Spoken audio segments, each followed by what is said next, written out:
Hello friends, welcome to study with Shri 24/7। आज इस video में हम NTPC previous year question set करेंगे, जो कि एनटीपीसी एग्जाम के पॉइंट ऑफ व्यू से तो इम्पॉर्टेंट है ही, साथ ही यह किसी भी एग्जाम के पॉइंट ऑफ व्यू से भी काफी महत्वपूर्ण है। इसके साथ ही मैं उस क्वेश्चन से रिलेटेड जितने भी फैक्ट्स हैं उसे भी बताती चली जाऊंगी, जिससे एक ही क्वेश्चन से आपको बहुत सारी जानकारी मिल जाएगी। आप भी इसी तरह चीजों को रिलेट कर याद करें, ताकि चीजें हमेशा के लिए दिमाग में रह जाए। वीडियो को लास्ट तक ध्यान से जरूर देखें। हर क्वेश्चन के आंसर पहले आप खुद देने की कोशिश करें। इसके लिए आपको 3 सेकंड का टाइम मिलेगा। तो चलिए आज का वीडियो शुरू करते हैं। आज का हमारा पहला क्वेश्चन है, मध्य प्रदेश के 2 पर्वत कौन से हैं? इन ऑप्शन में से मध्य प्रदेश के 2 पर्वत कौन से हैं जो कि मध्य प्रदेश में स्थित है? तो आपका राइट आंसर क्या है? आपका राइट आंसर है ऑप्शन नंबर ए, विंध्याचल और सतपुड़ा। मध्य प्रदेश में विंध्याचल और सतपुड़ा 2 पर्वत स्थित हैं और विंध्याचल की सबसे ऊंची चोटी की अगर बात करें तो विंध्याचल की सबसे ऊंची चोटी है कुलुमार चोटी और सतपुड़ा की सबसे ऊंची चोटी है धूपगिरी। विंध्याचल पर्वत जो कि उत्तर भारत को दक्षिण भारत से अलग करता है। और इसी के साथ हम दूसरे ऑप्शन को भी देख लेते हैं। अरावली की पहाड़ी जो कि राजस्थान राज्य में स्थित है, अरावली की सबसे ऊंची चोटी है गुरु शिखर। और डोडाबेट्टा यह नीलगिरी पहाड़ी की सबसे ऊंची चोटी है जो कि तमिलनाडु में स्थित है। और उसी के साथ ऑप्शन नंबर सी, अन्नामुडी एवं महेंद्रगिरी। अन्नामुडी यह अन्नामलाई की पहाड़ी की सबसे ऊंची चोटी है जो कि दक्षिण भारत की सबसे ऊंची चोटी है। और महेंद्रगिरी जो कि आंध्र प्रदेश और उड़ीसा के तटीय भाग में स्थित है। और ऑप्शन नंबर डी, बाबूबुद्दीन की पहाड़ियां धारवाड़ के पठार के पश्चिमी भाग में बाबूबुद्दीन की पहाड़ी और ब्रह्मगिरी की पहाड़ियां स्थित है। धारवाड़ के पठार जो कि कर्नाटक राज्य में स्थित है। और इसी के साथ आपको पता होना चाहिए कि ब्रह्मगिरी की पहाड़ी जो कि कावेरी नदी का उद्गम स्थल है। तो कावेरी नदी का सोर्स कहाँ से है? कावेरी नदी का सोर्स है ब्रह्मगिरी की पहाड़ी। नेक्स्ट क्वेश्चन, एक्यूपंक्चर का क्या कार्य है? तो आपका राइट आंसर क्या है? आपका राइट आंसर है ऑप्शन नंबर डी, सुई के द्वारा चिकित्सा। एक्यूपंक्चर जो कि एक चीनी चिकित्सा पद्धति है जिससे पतली सुई के द्वारा चिकित्सा की जाती है। नेक्स्ट क्वेश्चन, कायदे आजम किसे कहा जाता है? इन ऑप्शन में से कायदे आजम के नाम से किसे जाना जाता है? तो आपका आंसर होगा option number A, Mohammad Ali Jinnah. Mohammad Ali Jinnah, जिन्हें कायदे आजम के नाम से भी जाना जाता है। नेक्स्ट क्वेश्चन, हाफवली शब्द किस खेल से संबंधित है? तो आपका राइट आंसर क्या है? आपका राइट आंसर है option number C, tennis. Tennis खेल से ही हाफवली शब्द रिलेटेड है। नेक्स्ट क्वेश्चन, 0 डिग्री अक्षांश किस नाम से जाना जाता है? 0 डिग्री लैटिट्यूड किस नाम से जाना जाता है? आपका राइट आंसर क्या है? आपका राइट आंसर है विषुवत रेखा अर्थात इक्वेटर, जिसे 0 डिग्री अक्षांश के नाम से भी जाना जाता है। और इसी के साथ दूसरे ऑप्शन को भी देख लेंगे। कर्क रेखा जो कि 23.5 डिग्री नॉर्थ लैटिट्यूड है और मकर रेखा अर्थात कैप्रिकॉर्न जो कि 23.5 डिग्री साउथ लैटिट्यूड है। तो कर्क रेखा 23.5 डिग्री नॉर्थ लैटिट्यूड और मकर रेखा जो कि 23.5 डिग्री साउथ लैटिट्यूड और 0 डिग्री जो कि इक्वेटर है। नेक्स्ट क्वेश्चन, राष्ट्रमंडल खेल पहली बार कब आयोजित किए गए? आपका राइट आंसर क्या है? कॉमनवेल्थ गेम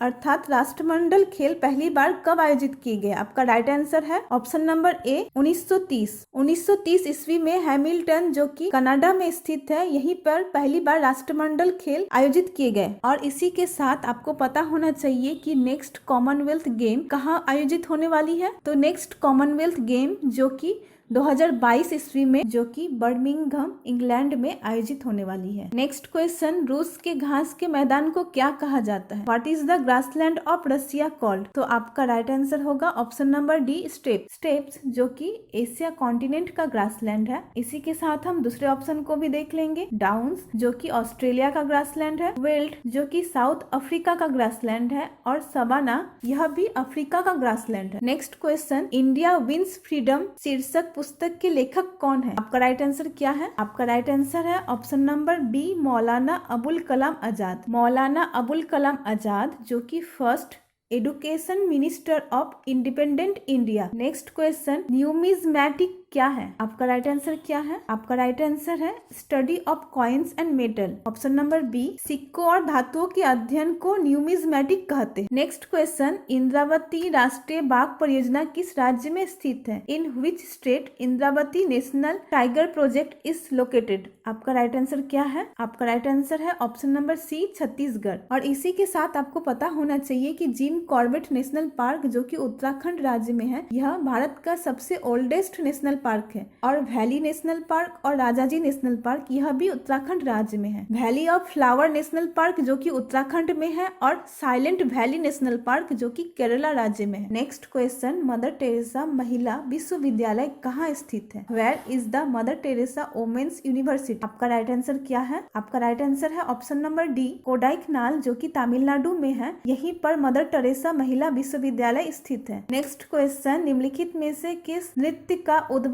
उत्तर भारत में हुआ? Which of the following dance originated in north India? आपका राइट आंसर क्या है? आपका राइट आंसर है Kathak. Kathak dance originated in north India. और इसी के साथ हम दूसरे ऑप्शन को भी देख लेंगे, मणिपुरी जो कि मणिपुर का डांस है, कथकली जो कि केरला का डांस है। कथकली और मोहिनीअट्टम ये दोनों ही केरला का फेमस डांस है और भारतनाट्यम जो कि तमिलनाडु का फेमस डांस। नेक्स्ट क्वेश्चन, ऊर्जा सूर्य से पृथ्वी तक कैसे पहुंचती है? आपका राइट आंसर क्या है? ऊष्मा का संचरण अर्थात ट्रांसमिशन ऑफ हीट जो कि 3 विधियों द्वारा होता है। फर्स्ट है कंडक्शन अर्थात चालन विधि, सेकेंड है कन्वेंशन अर्थात संवहन विधि और थर्ड है रेडिएशन अर्थात विकिरण विधि। सॉलिड में ऊष्मा का संचारण जो कि कंडक्शन विधि द्वारा होता है और गैस और लिक्विड में ऊष्मा का संचारण जो कि कन्वेंशन विधि द्वारा होता है। और ऊर्जा सूर्य से पृथ्वी तक जो कि विकिरण विधि अर्थात रेडिएशन के द्वारा पहुंचती है। तो आपका आंसर होगा ऑप्शन नंबर सी, विकिरण। नेक्स्ट क्वेश्चन, विभिन्न पदार्थों के अणुओं के बीच आकर्षण बल को क्या कहा जाता है?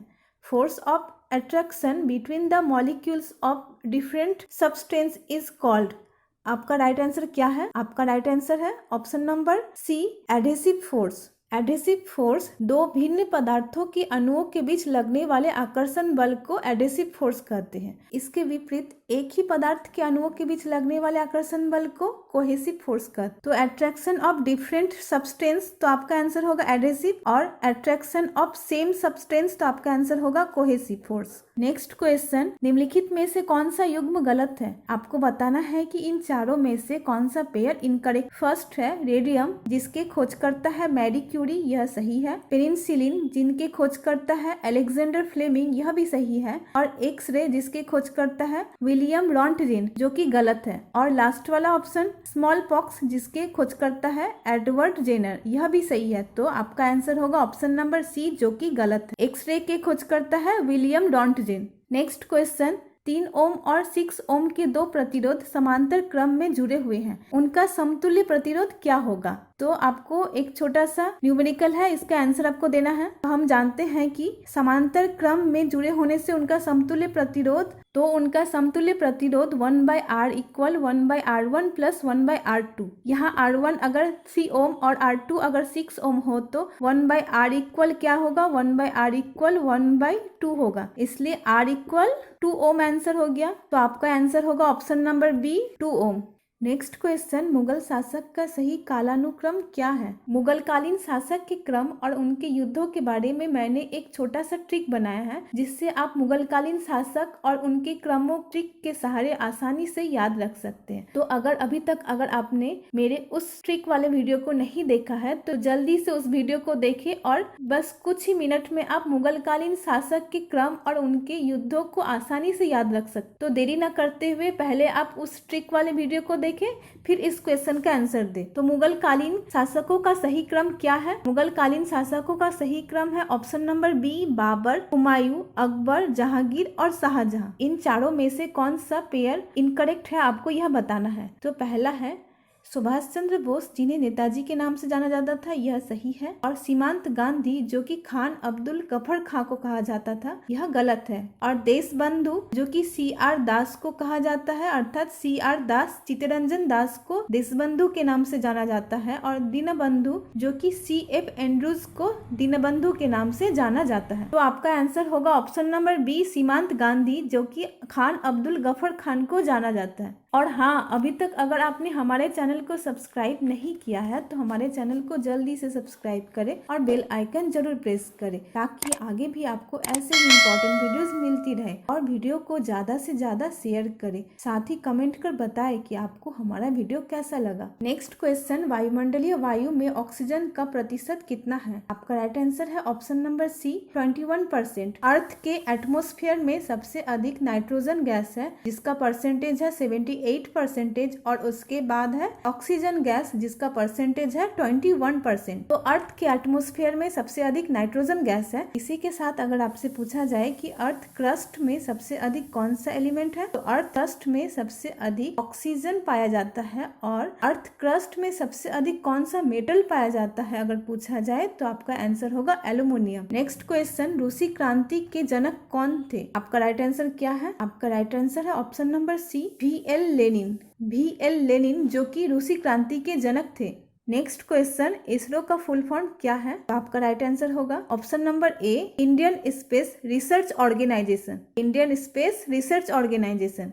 इसरो जिसका हेडक्वार्टर है बेंगलुरु और इसके फाउंडर है विक्रम साराभाई। और इसरो जो कि स्टैब्लिश्ड हुआ था 15 अगस्त 1969 में और अभी इसके करेंट डायरेक्टर है के सिवान। नेक्स्ट क्वेश्चन, किस हार्मोन को फाइट और फ्लाइट के नाम से जाना जाता है? Which hormone is known as fight and flight? आपका राइट आंसर क्या होगा? आपका राइट आंसर होगा adrenal gland. Adrenal gland also known as fight and flight. इसे जीवन रक्षक हार्मोन भी कहते हैं। इस ग्रंथि के दो भाग होते हैं, एक है कॉर्टेक्स और एक है मेडुला। इसी के साथ हम दूसरे ऑप्शन को भी देख लेंगे, पिट्यूटरी ग्लैंड जिसे मास्टर ग्रंथि अर्थात मास्टर ग्लैंड के नाम से भी जाना जाता है। अकॉर्डिंग टू फंक्शन इसे मास्टर ग्लैंड के नाम से जाना जाता है, लेकिन यह सबसे स्मॉलेस्ट ग्लैंड है। और सबसे लार्जेस्ट ग्लैंड की अगर बात करें तो वह है लीवर।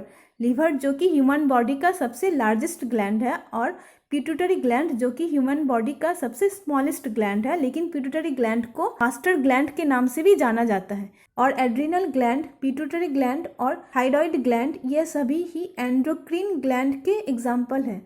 यह सभी क्या है? एंडोक्रिन ग्लैंड है। एंडोक्रिन अर्थात अंतःस्रावी ग्रंथि, जबकि पैनक्रियाज यह एक साथ एंडोक्रिन और एक्सोक्रिन दोनों प्रकार की ग्रंथि है। नेक्स्ट क्वेश्चन, निम्नलिखित में से कौन सी बीमारी वायरस से नहीं होती है? Which of the following disease is not caused by virus? आपका राइट आंसर क्या है? टाइफाइड। टाइफाइड जो कि बैक्टीरिया से होने वाली डिजीज है, यह वायरस से नहीं होती है। और इसी के साथ एड्स, सार्स और चेचक यह सभी ही वायरस से होने वाली बीमारी है और टाइफाइड जो कि बैक्टीरिया से होने वाली बीमारी है। नेक्स्ट क्वेश्चन, किसी तत्व के परमाणु में 10 इलेक्ट्रॉन, 10 प्रोटॉन और 12 न्यूट्रॉन है, उस तत्व का परमाणविक भार क्या है? एटॉमिक वेट जिसे एटॉमिक मास या फिर मास नंबर भी कहते हैं। और हम जानते हैं कि mass number equal number of proton plus number of neutron होता है। तो यहाँ नंबर ऑफ प्रोटॉन है 10 प्रोटॉन और नंबर ऑफ न्यूट्रॉन है 12 न्यूट्रॉन। तो 10 + 12 = 32। तो आपका आंसर होगा ऑप्शन नंबर ए 32। तो आज का हमारा क्वेश्चन सेट यहीं तक था। लास्ट में एक क्वेश्चन ऑफ द डे दिया गया है, आपको इसका आंसर कमेंट बॉक्स में देना है और साथ ही बताना है कि आपने कितने क्वेश्चन के आंसर सही किए हैं। अगर आपको मेरे वीडियोस से थोड़ी भी हेल्प मिल रही है तो मेरे वीडियो को जरूर लाइक करें, अपने सोशल मीडिया प्रोफाइल पे शेयर करें और सब्सक्राइब करना ना भूलें। तो स्वस्थ रहे, मस्त रहे और पढ़ते रहे।